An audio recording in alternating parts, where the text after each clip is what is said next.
On enregistre un cambriolage toutes les 3 minutes en Allemagne. Dans la ville de Hambourg, une commission spéciale a déclaré la guerre aux bandes organisées itinérantes. C'est la Soko Kassel. Nous établissons un profil du malfaiteur qui va nous permettre de faire des recoupements entre des délits que nous ne pensions pas reliés entre eux. Les résultats sont-ils à la mesure de l'investissement consenti ?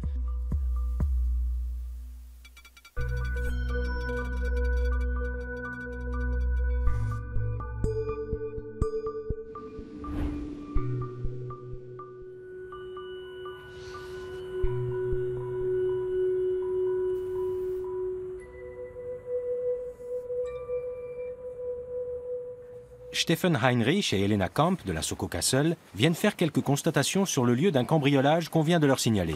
Bonjour. Police criminelle. Très bien. Montrez-nous où ça s'est passé. Ah ouais, d'accord. Pas mal de choses sont parties. Une montre en or de mes beaux-parents, l'alliance de mon mari, une chaîne en or qui venait de ma tante, plusieurs colliers, des bagues, tout ce qui était en or. Il y a même un bijou en argent, mais ils l'ont laissé. Comment savoir s'ils n'ont pas été dérangés? La police scientifique et technique a déjà fait son travail.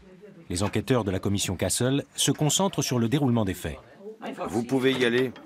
Il va falloir la remplacer de toute façon. C'est probablement ici qu'ils ont forcé. Ils sont montés sur la poubelle. Il y a encore des traces de pieds. Oui, effectivement, on voit encore les empreintes de chaussures. Il y a une marque à l'endroit où on a essayé de soulever la fenêtre, entre le cadre et la vitre, avec un outil plat. La vitre s'est brisée au cours de l'opération. On est clairement dans ce qu'on appelle une effraction par forçage de cadran de fenêtre, c'est-à-dire qu'on a enfoncé le joint d'étanchéité en caoutchouc. Après, il suffit d'exercer une légère pression en différents points pour que certaines fenêtres se détachent de leur support et s'ouvrent.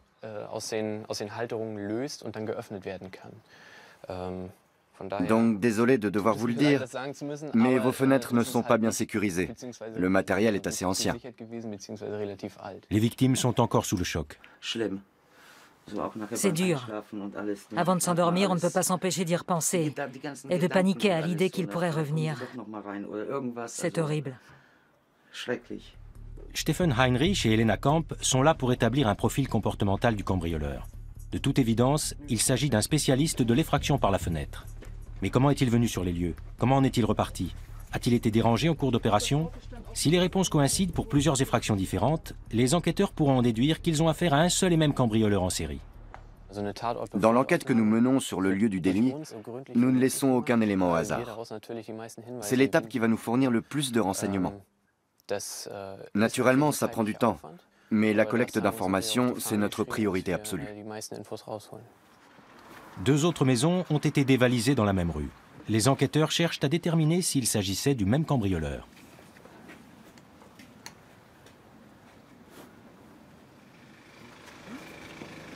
Mais les occupants des autres maisons sont absents. Il faudra repasser pour voir si l'on peut conclure à une série ou non. Nous avons maintenant une pièce maîtresse du puzzle. Il nous en faut encore 2 petites pour avoir l'image complète, que nous pourrons peut-être intégrer au grand puzzle de la série ou d'une série en général. C'est dans ce bâtiment qu'est hébergée la commission spéciale Soko Kassel, au 6e étage. Lors du débriefing matinal, l'équipe d'enquêteurs fait le point sur les cambriolages commis pendant le week-end. C'est une période à haut risque de l'année. Les chiffres sont en hausse. J'ai pris connaissance de la situation. Il y a eu 59 cambriolages, presque 60. Certes, c'est beaucoup, mais ça ne fait que renforcer notre ambition. Nous avons encore plus de matériel à décrypter, avec à la clé de grandes chances d'identifier des séries. On a eu toute une série de vols au forçage de cadrans de fenêtres ce week-end. C'est intéressant, car nous avons été majoritairement confrontés à ce mode opératoire ces derniers temps. Au moment de l'inspection des lieux, vous pourrez peut-être établir des parallèles entre les outils utilisés et voir si notre cambrioleur perceur privilégie un instrument plutôt qu'un autre. C'est une question cruciale.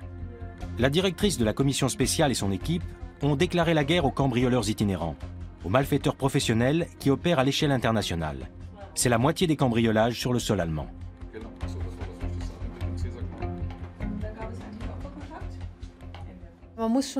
Il faut vraiment creuser le sujet et prendre en compte des paramètres comme l'attractivité de l'objet ciblé par le vol.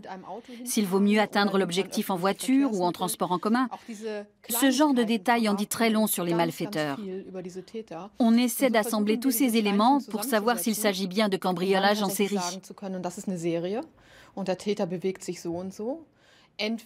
Ça paraît simple, et pourtant ça demande un travail considérable.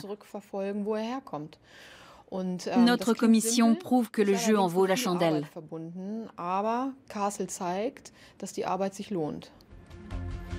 Entre-temps, Stephen est arrivé à joindre le propriétaire de l'une des 2 autres maisons visitées. Il dispose déjà des rapports des collègues qui se sont rendus sur les lieux. C'est à lui à présent de mener sa propre investigation.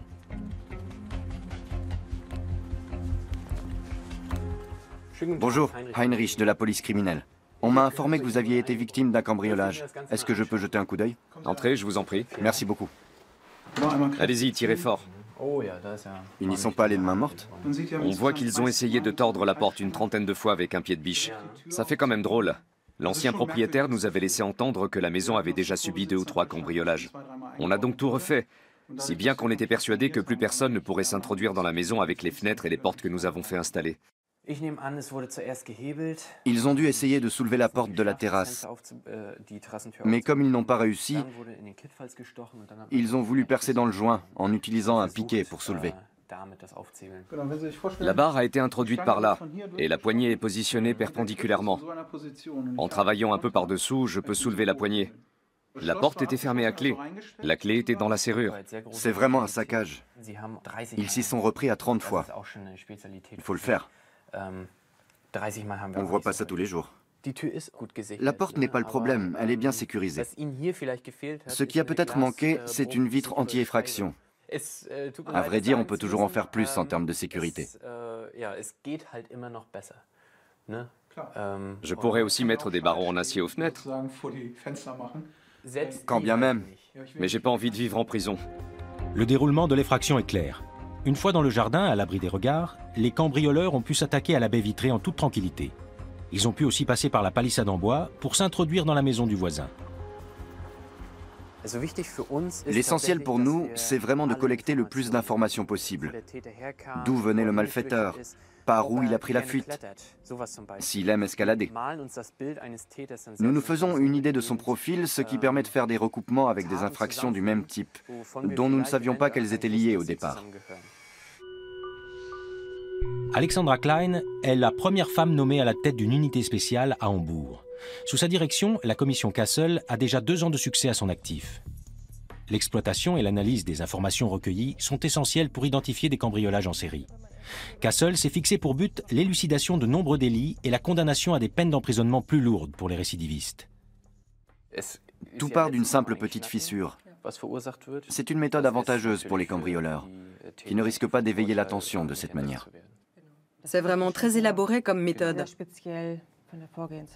En 2016, dès la première année de la commission Kassel, les cas enregistrés ont chuté de 16,6% à Hambourg, alors que le taux d'élucidation des crimes est passé de 8,7 à 11,9%.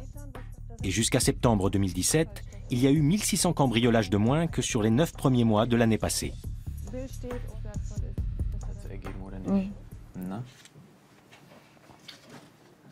Bonjour. Où en êtes-vous avec les caractéristiques spécifiques des délinquants? Pour ce qui est de la série proprement dite, on a toujours affaire rigoureusement à la même méthode. Dans un premier temps, soulever, piquer dans le joint, enfoncer un outil et rabattre la poignée. Combien de cambriolages dénombre-t-on dans cette série à ce stade? À peu près. 26. En tout cas, ça vaut la peine de mobiliser nos unités opérationnelles. C'est sûr. Jan Reinecke est le chef hambourgeois du BDK, le syndicat de la police criminelle. Pour lui, la création d'une commission spéciale pour lutter contre la petite délinquance n'est pas la bonne solution. En cause, le manque de pérennité du programme et l'effet de refoulement des criminels qui en résulte. Jan est en route pour la zone frontalière du Land, où le fléau des cambriolages est en recrudescence pendant qu'il recule à Hambourg. Nous sommes confrontés à des professionnels impliqués à un haut niveau du crime organisé. À Hambourg, la présence policière les expose à des risques d'interpellation qu'ils préfèrent éviter en se rabattant sur les secteurs alentours. Les communes environnantes situées dans le Schleswig-Holstein et la Basse-Saxe en pâtissent. Jan a rendez-vous avec le fondateur d'un groupe d'initiatives citoyennes favorable à une plus grande présence policière dans cette région périurbaine.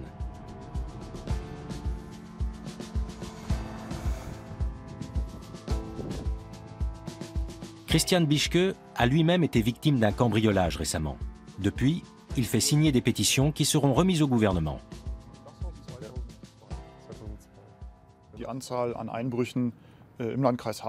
Dans notre commune de Harbour, les cambriolages augmentent de 20 à 30% chaque année.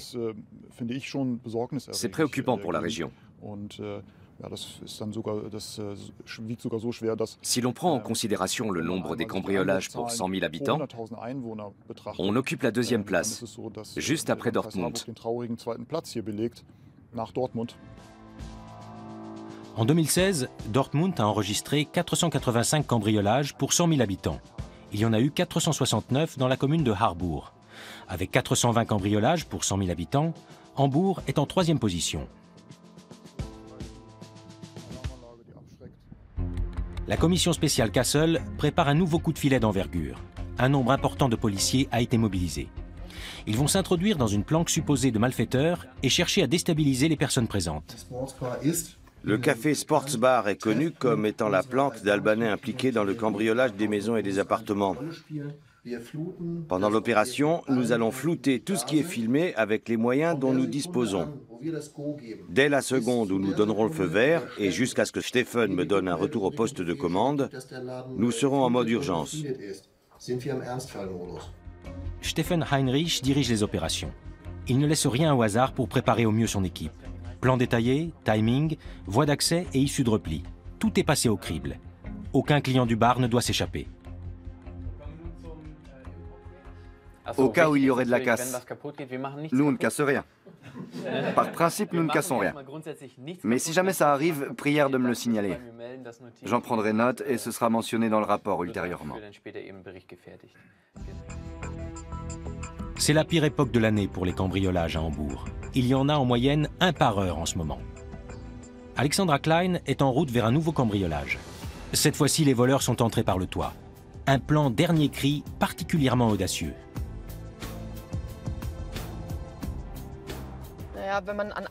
Quand on pense à un cambriolage, on ne se dit pas forcément que les malfaiteurs vont se donner la peine d'enlever les tuiles, de scier le lattage et d'enlever l'isolant. Ça prend quand même du temps et ça fait du bruit. Malgré cela, nous sommes de plus en plus souvent amenés à constater ce mode opératoire. Depuis 2 ans, la chasse aux cambrioleurs est devenue une priorité absolue à Hambourg. Alexandra Klein sait qu'elle a des moyens importants à sa disposition. On n'est pas en concurrence avec les affaires de crimes plus graves. S'il y a un meurtre dans la ville, c'est la brigade des homicides qui prend la main. Mais pour des séries qui impliquent de telles sommes de dédommagement, en accord avec la direction et nos autres interlocuteurs, nous avons la priorité. Il en va de l'intérêt général. Le cambriolage s'est produit le matin même. Les voisins ont remarqué que l'alarme clignotait. Les résidents de la maison sont en vacances. Nous n'avons pas pu obtenir l'autorisation de tourner dans leur maison. L'ouverture du toit est assez étroite. Il doit s'agir de petits gabarits, comme dans tous les autres cas similaires. L'alarme a été désactivée au rez-de-chaussée. La police scientifique sera sur place d'ici une demi-heure. Et le chien pisteur dans 45 minutes. Pour les effractions par le toit, la note des dégâts grimpe souvent très haut. Le professionnalisme des malfaiteurs ne fait aucun doute. On fait donc appel au plus grand nombre d'experts possible.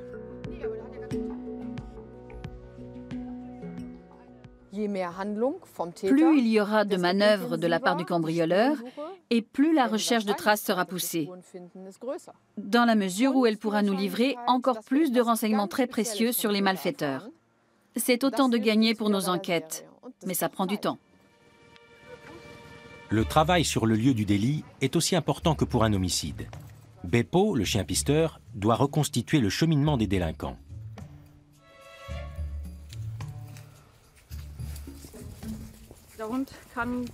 C'est un chien qui isole et piste les empreintes olfactives propres à chaque individu, peu importe le déodorant ou le savon que la personne utilise. Pour le chien, il y aura toujours une composante constante. Le chien peut aussi dater les odeurs et donc reconstituer la chronologie des déplacements des malfaiteurs. En montant dans une voiture, le malfaiteur laisse une nouvelle trace derrière lui, mais le chien le perd peu à peu. Quand la voiture accélère, il le perd définitivement. 4 agents de police stoppent la circulation afin que le chien détective puisse travailler sans être distrait. Mais cette fois-ci, Beppo s'éloigne à peine du lieu du délit.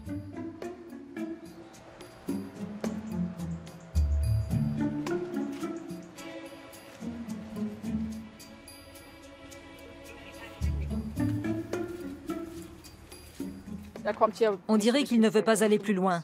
J'en conclus qu'ils ont dû monter dans la voiture à cet endroit et qu'ils ont dû partir dans cette direction, là où le chien a lui aussi marqué une hésitation.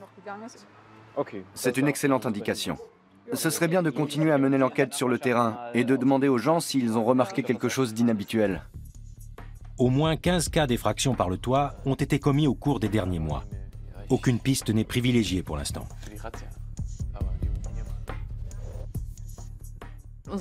Les malfaiteurs ne sont pas nécessairement cantonnés à une seule pratique de vol par effraction. Ils peuvent opérer en milieu périurbain, s'attaquer à un kiosque à journaux, à une salle de jeu. C'est très variable et il faut se tenir un peu au courant de ce qui se passe dans la région périphérique. Alexandra Klein et ses collaborateurs établissent une typologie comportementale. Le but recherché ? Anticiper le prochain endroit où le malfaiteur va opérer. Tout est en étroite relation avec les coups de filet. Nos interventions ne sont pas décidées au hasard. Il y a tout un travail d'évaluation préliminaire en amont. Comment se déplace-t-il dans la ville? Où se retrouve-t-il?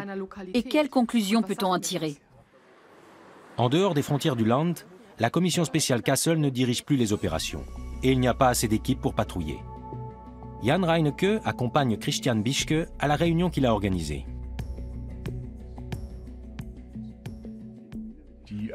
Le travail de la commission Kassel demande un énorme investissement en personnel. Dans les périodes de l'année les plus critiques, Kassel fait appel à plus d'une centaine de collaborateurs supplémentaires. Il n'y a pas de policiers 24 heures sur 24 dans notre commissariat. Quand ils sont là, c'est pendant la journée et seulement jusqu'en début de soirée. Sans compter qu'ils sont appelés à intervenir à droite à gauche et que l'on tombe souvent sur les répondeurs. Il ne s'agit pas d'un sentiment subjectif d'insécurité. C'est de notre sécurité objective qu'il s'agit. Nous n'avons objectivement pas assez de policiers. Évidemment, en tant que personne ayant été touchée par ce problème, nous nous sentons plus fragiles et menacés. Mais il n'en reste pas moins que nous sommes face à un vrai problème tout à fait objectif. Nous savons pertinemment que si nous appelons la nuit, personne ne viendra. Le problème de la sécurité intérieure ne se pose pas au niveau du Land, mais au niveau fédéral. Le ministère s'est très clairement exprimé à ce sujet. Nous avons notre initiative citoyenne et rien n'est prévu pour que ça change. On continuera à considérer que la sécurité est notre problème et qu'elle est donc à notre charge. Nous avons besoin d'un renforcement des effectifs policiers pour soulager un peu les collègues. J'aimerais voir la motivation gagner tout le Land, toute l'Allemagne, et que les habitants des villes, des communes et des autres Länder se redressent enfin et fassent pression sur la politique du gouvernement. Il n'existe aucune stratégie concertée contre les cambrioleurs en Allemagne. Chaque Land de la République fédérale se débat comme il peut, quitte à se confronter à des criminels actifs à l'échelle internationale. Hambourg, 18h. La section d'intervention spéciale est à pied d'œuvre. Elle vient d'avoir le feu vert pour intervenir dans le café Sportsbar. C'est une heure d'affluence pour l'établissement. Les enquêteurs misent sur l'effet de surprise.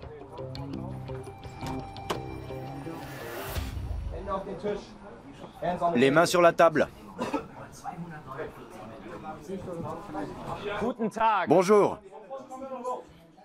Comme vous pouvez le constater, c'est une opération de police. Nous allons contrôler l'identité de tout le monde. Et nous vous demandons de garder votre calme. Chaque client est prié de ne pas quitter sa place. Les policiers veulent ainsi voir qui est avec qui, afin de remonter la piste d'éventuels réseaux criminels. À l'issue du contrôle, il s'avère que 7 Albanais résident en Allemagne illégalement. 2 d'entre eux sont en possession de papiers grecs falsifiés, probablement pour avoir librement accès au travail dans l'Union européenne. Les affaires vont être traitées sur place, puis les personnes appréhendées vont comparaître immédiatement. Est-ce qu'ils vont être expulsés? Difficile à dire à ce stade. Le cadre juridique exige qu'ils soient interrogés avant qu'on leur donne la possibilité de repartir chez eux. Dans ce cas-là, on leur rend leurs papiers. On espère vraiment qu'ils vont accepter de repartir dans leur pays.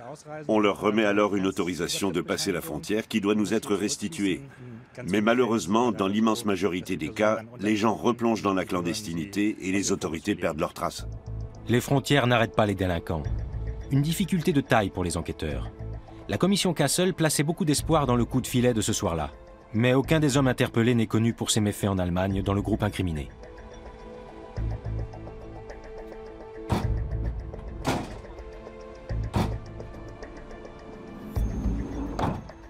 Ce qui complique un peu les choses avec les cambriolages, c'est qu'il s'agit d'un délit ne nécessitant pas beaucoup de contacts.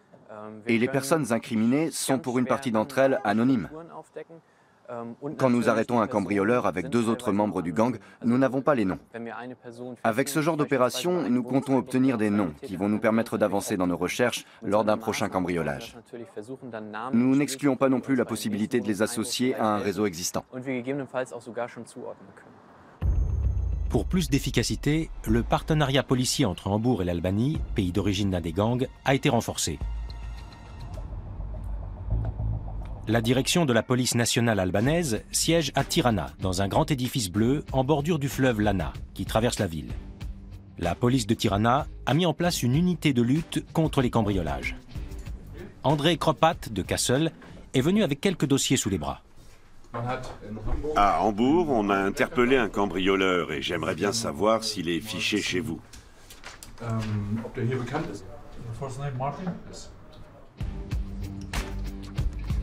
Les Allemands veulent connaître tous les antécédents judiciaires du suspect. Autant de précieuses informations au moment du procès. Les récidivistes écopent de peines plus lourdes. André Kropat accompagne ses confrères albanais dans la zone périurbaine de la capitale. À Hambourg, les enquêteurs avaient relevé qu'un grand nombre de criminels étaient originaires de localités bien spécifiques. André veut se faire une idée de la situation réelle. Parmi les délinquants que nous avons interpellés en Allemagne, beaucoup viennent de la petite ville de Lach. Vous savez pourquoi? Il n'y a presque pas de travail ici. Je crois que plus de la moitié des jeunes sont sans emploi.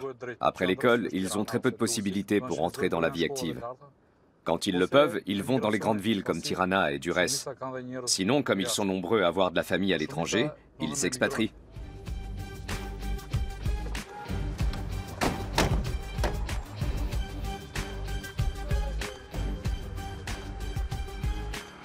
Les voitures de luxe qui circulent dans la capitale attirent l'œil des enquêteurs.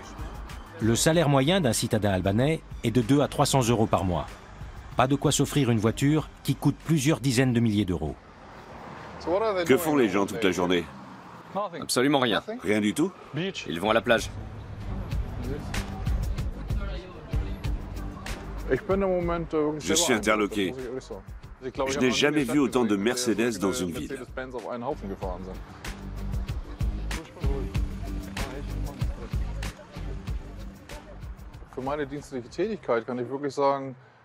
L'argent qui s'est volatilisé en Allemagne réapparaît ici. Et il ressurgit de manière très ostentatoire, avec ces voitures de luxe qu'on voit partout. Rien n'indique que ces voitures ont bien été achetées avec l'argent des cambriolages de Hambourg. Mais les enquêteurs cherchent à faire le lien, grâce à l'aide de leurs collègues albanais. L'Albanie a tout intérêt à obtenir des informations sur ses ressortissants criminels.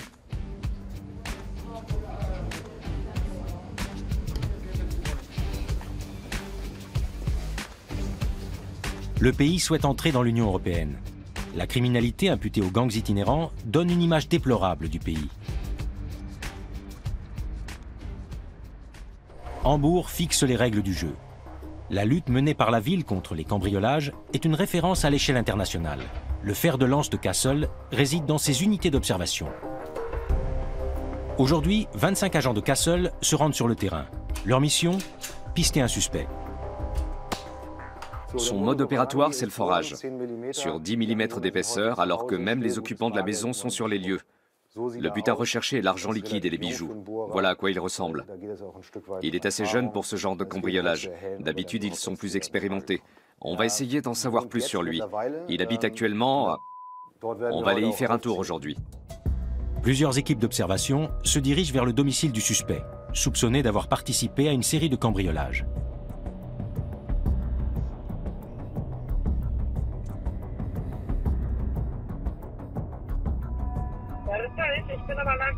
Les équipes rejoignent leurs postes d'observation respectifs. Nico, je t'entends. Nous avons un bon point d'observation. Bien reçu. Sandra et Jacob stationnaient à la caserne des pompiers. C'est assez prenant ce travail ciblé d'observation des suspects. Mais ça fait partie de notre mission. Ce qui nous motive, c'est qu'en règle générale, un délinquant n'est pas coupable d'un seul délit, mais de plusieurs, voire d'une série. Donc quand on met la main sur un malfaiteur en flagrant délit, c'est un très grand succès. Au bout de 4 heures, toujours rien. Jusqu'à l'annonce de la voiture postée devant le domicile du suspect. Sandra, Nico, on vient de voir 2 suspects sortir et se diriger vers un feu de circulation en direction du centre commercial. Il faut que Sandra le file et voie son visage. Oui, je vais l'observer un peu plus longtemps. Mais a priori, c'est lui.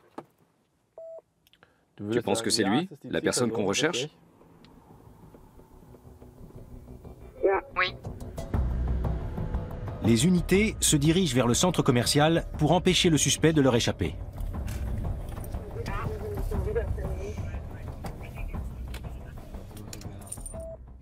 Parfait, Robert.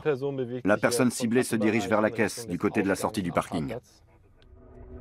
Mais il ne fait rien qui retienne l'attention des policiers.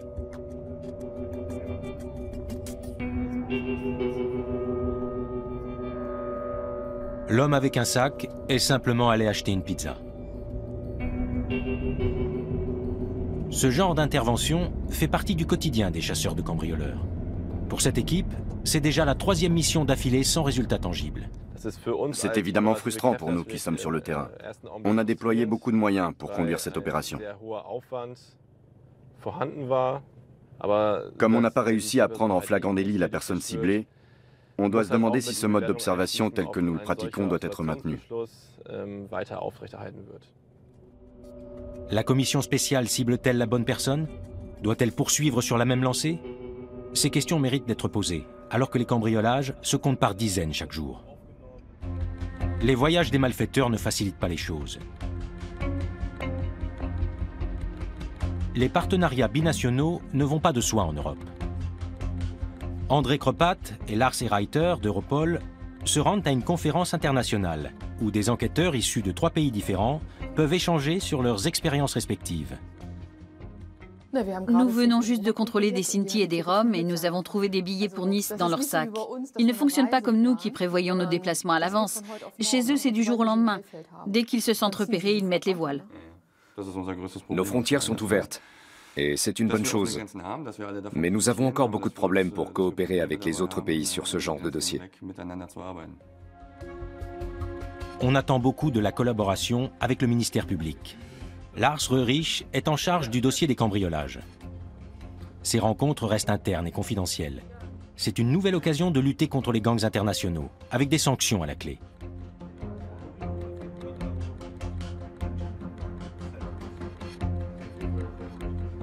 Seuls 3% des criminels opérant dans ce cadre sont jugés en Allemagne. On peut parler d'opération réussie à partir du moment où on arrive à faire baisser les délits et à augmenter les élucidations. Notre objectif est de faire sortir les malfaiteurs de l'ombre, de les faire comparaître en justice et de leur faire comprendre qu'ils se livrent à des délits considérés ici comme prioritaires et qu'il ferait mieux d'éviter Hambourg et l'Allemagne en général. Le but est encore loin d'être atteint. L'opulence d'un pays comme l'Allemagne continue à attirer la criminalité internationale comme un aimant. Stephen Heinrich et son équipe seront amenés à élucider encore de nombreux cas.